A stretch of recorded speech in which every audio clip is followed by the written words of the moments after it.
GRIP has three aircraft: the Global Hawk, which is an unmanned aerial vehicle.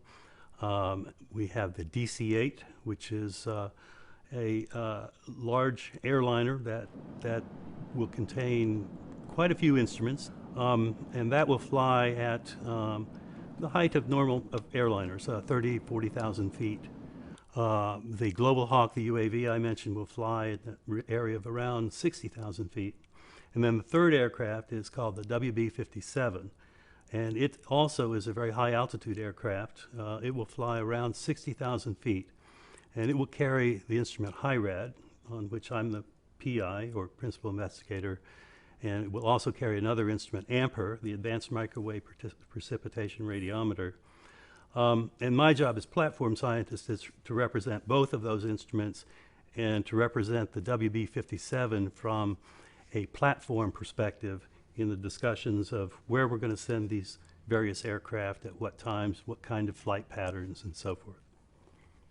HIRAD, or the Hurricane Imaging Radiometer, is a new instrument that extends technology that's currently used by NOAA and by the Air Force to fly on airplanes, fly through the storm or over the storm, and measure the intensity of the winds at the ocean surface. The instrument that they currently use can measure the winds directly below the aircraft. So basically it has an antenna that just points straight down and gets a measurement straight under the aircraft.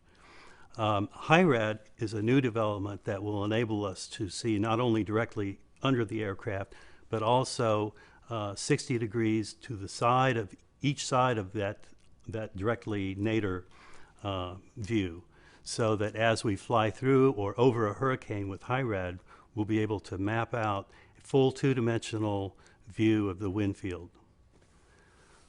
The way HIRAD works is that it senses the microwave radiation coming from the ocean surface at specific frequencies. And we know that these frequencies are determined, the intensity of the radiation at these frequencies is determined by the wind speed, among other things.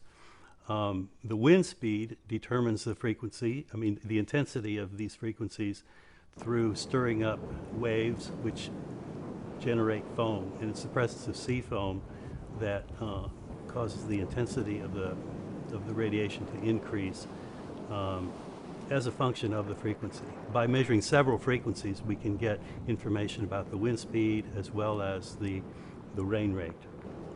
The microwave radiation that HIRAD senses is emitted from the ocean surface. It's very similar to the microwave radiation that's used in a microwave oven that cooks our food. It's just at a slightly different frequency, and of course it's very, very much lower intensity. So the ocean surface gives off these this microwave radiation. Basically, of course, everything that's not at absolute zero gives off radiation in an entire spectrum, and the physics of these things are very complicated. But we know empirically from a lot of experience through the past 30 years that that measuring the microwave intensity in these frequencies from the ocean surface can give us a very good measurement of the wind speed across that ocean surface.